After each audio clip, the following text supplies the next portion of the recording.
Uy, grabe.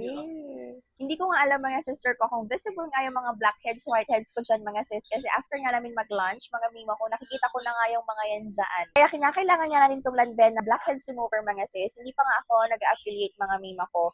Talagang proven effective ko na to mga sis. Ayan, so maglalagay ka lang ng ganyan. Then, may kasama na nga yung paper doon mga sister ko. So, gaganyan-ganyan yun na lang.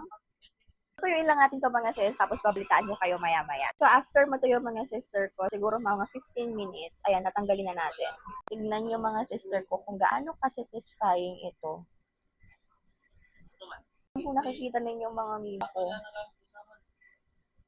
Uy, grabe. Nakikita nyo ba yan?